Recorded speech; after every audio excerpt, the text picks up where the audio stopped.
Okay, folks, it's Cooking with the Rube, and today we're going to do a crawfish boil. And when I cook it, this is something I like to do because I've done it a lot. And as always, when I cook crawfish, I also cook some shrimp. So we're going to cook some shrimp for those non-crawfish orders, people that don't like to eat crawfish. We cook some shrimp. And I always cook my shrimp first, and that's what we're going to start with. I already got everything ready to go. I got some shrimp boil, I got some liquid shrimp boil, and I got some dry shrimp boil. I put some lemon in here, and I got butter in here, because this is the way I was taught. And I got Louisiana hot sauce, because that's how I was taught to do it in South Louisiana. And I'm going to put, and you will see me, because I'm going to put butter, I'm going to put Louisiana hot sauce every time I start cooking the shrimp. The crawfish.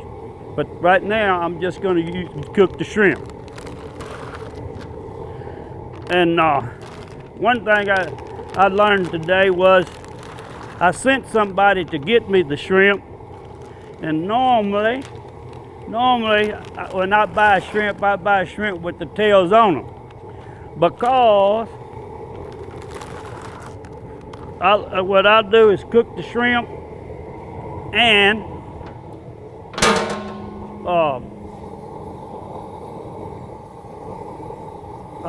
anyway, I like to have tails on my shrimp because I'm going to cook them. As soon as I get them done, I'm going to throw them on ice. And the reason I throw them on ice so that they quit cooking. Everybody wants to know, well, how come my shrimp is soggy or they're hard? It's because it's overcooked. So when you cook them, you need to throw them on ice and it stops the cooking. And now if you want to eat hot shrimp, then you eat it like right then. But normally I put them on ice, and you'll see me throw them here in a minute.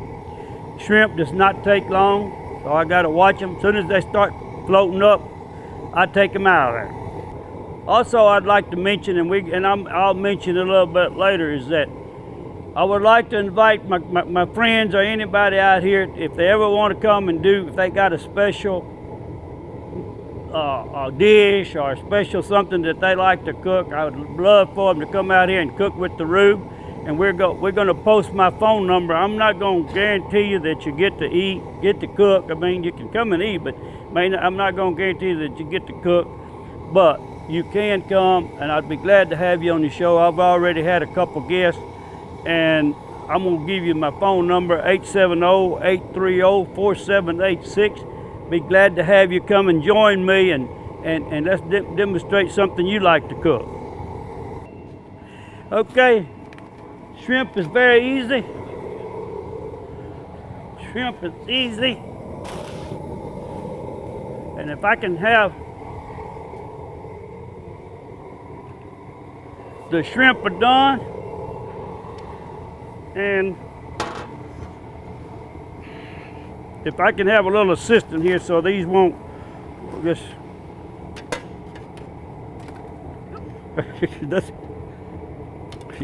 that's the only thing I don't like about this Riley's cooker we're going to bring, is that it wants to go, see?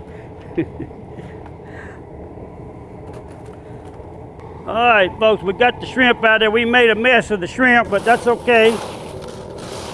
We get these on some ice right quick.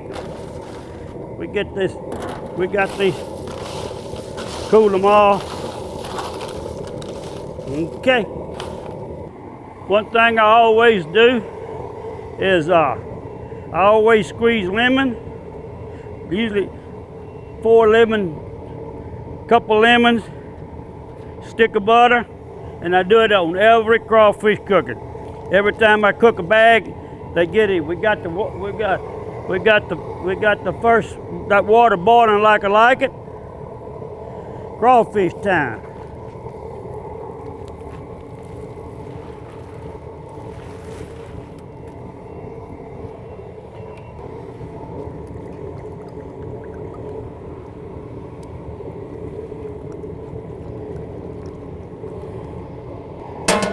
We got to go, oh yeah, I needed that.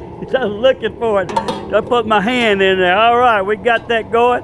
Now all we got to do is, it's very simple.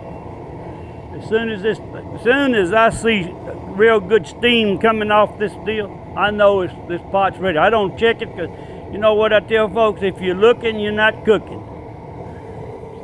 So we're gonna be. As soon as I'm gonna watch it, but as soon as what I like to do is this, and I'm gonna watch it. As soon as this gets back to boiling, the crawfish is ready to come out of there.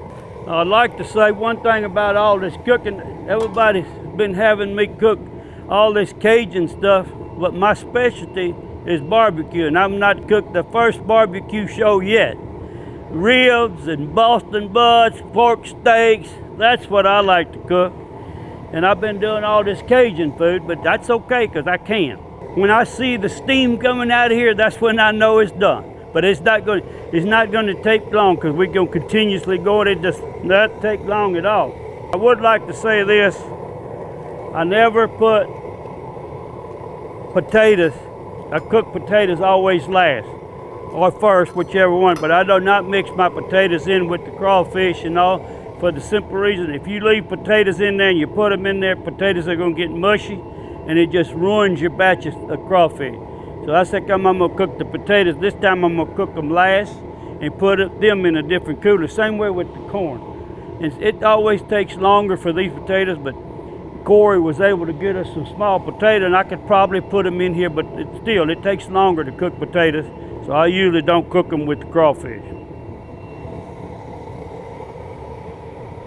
But I am going to cook the next batch. I'm going to put mushrooms, I'm going to put some Brussels sprouts. The corn's going to go last. I got some folks here with me, and they want to learn how to really eat and how to peel crawfish. Well, I'm going to show them how, because it can't hardly take, because I don't peel them. I just take them and put them in my mouth and they come right out. And I'm going to show that later on. They want me to show that. See how that steam's coming out? It's getting ready. All this is getting ready. When it gets a lot of steam, I can open this and it should be boiling. And a lot of times if you do it just right, water will boil out. But I tried not to do that. And then we'll be sliding them right in here. The one thing I like to do is that, because we started a little later, we may just feed a little later, but all the Cajuns, they say you got to cook them crawfish, you put them in there and you season them, and then you got to let them seep in the cooler so that all that seasoning gets down in there and you get a good flavor to it.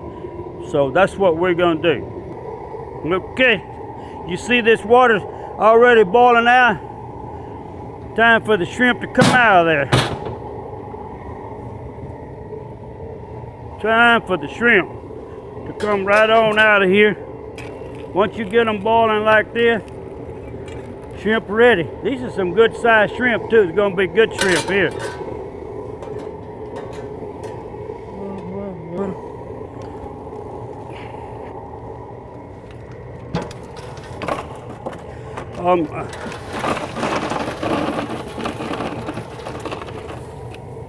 Come on.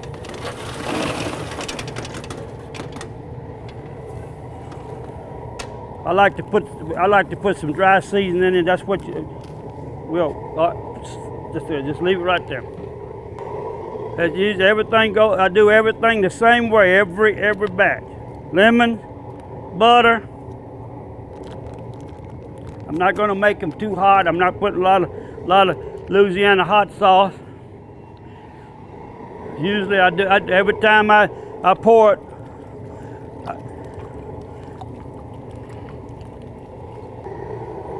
I like these shrimp. They're good size. Mike, come on here, Corey. You got big old lobster size. Look, you see that? See that right there? Just push. Push. Pull it out. Okay. Pull it out. You put that right there on the bottom of that tooth and just push up. Push up through the tooth. Yep. Well, and then you say I pulled it right out. Do you pinch or anything at the bottom? Push. Or? You push up. Push Yeah. it, okay. Yep. Show you again. Here we go. I'm gonna show you again. Come on. These are not hot yet. They're not hot. I gotta put some more seasoning on them. All right. Here's a little one. You see that? See how they come out? Yeah. Look. Yeah. And then just push up. Yeah. Hey. Yeah. Okay, let me try it. Hang on. Just a little bit, Mike, and push up or push down with your teeth. No, look, put it right there. Okay. Put it and then push up. Now you're trying to pull. You're not pushing.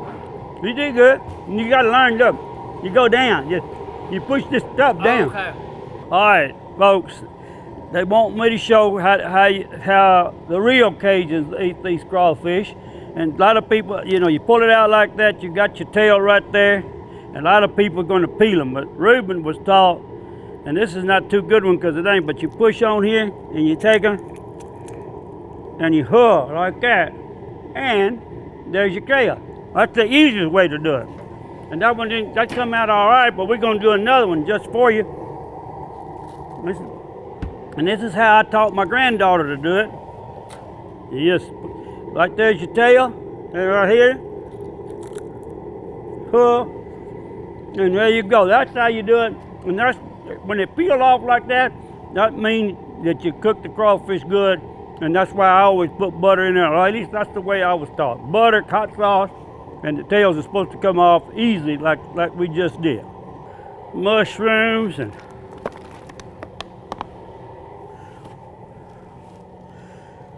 Brussels sprouts and crawfish.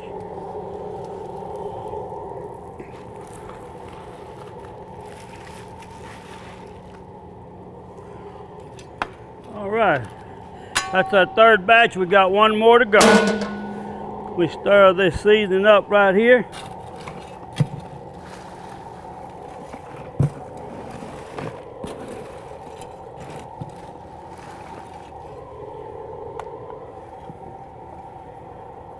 Got to let these crawfish seep. I'll tell you this: the crawfish, the state trooper. I'm always telling the stories now, so I'm gonna tell another state trooper tale. And this one was when I first come here in '86. I was living in Dyersburg, Tennessee, but I had Pemscott and Duncan County, and I worked up and down here. So I was one morning I was in a hurry. I'm just tootling down the road, just minding my own business. Of course, I was not doing the speed limit. And all of a sudden, I hear this noise, somebody talking. I hear somebody talking. I'm looking around. I don't have the radio on, and I hear this sound, and I couldn't figure it out where it was. And I looked in my mirror, and it's still talking. Hey, sir, hey, sir. And I looked left, and the wrong side right by me is this state trooper. And he's going through there, and he said, sir, and he's got his radio on his car, and he's telling me, sir, I've been trying to catch you for the last 10 miles and hadn't been able to get a hold of you. And I'm gonna tell you something, you slow that car down, and if I had time, I gotta go to a meeting. If I had time, I'd stop you and give you a ticket. But I'm gonna tell you this, if I see you and if I stop you for another ticket, I'm gonna give you 2 tickets instead of 1. So I just waved at him, and boom, he took off, and I slowed down. So there we go. That's the state trooper story for today. That's all I say at the end. Hope you enjoy this segment, and hope you come back and see us. And the crawfish and everything looks good to me. And like I said, we not got the official taster today, so we're gonna do this. We're gonna let them eat, and they won't let me take a picture of the group, so we're gonna do this together here. And what I want to say, if you want to come, I would like to invite anybody who wants to come and cook with the Rube, 870-830-4786. I'm not going to promise you that you get on the show, but if you call me and I think it's good, we'll try it. If they let me, I don't know, we'll see. But anyway, that's it. Thanks for watching.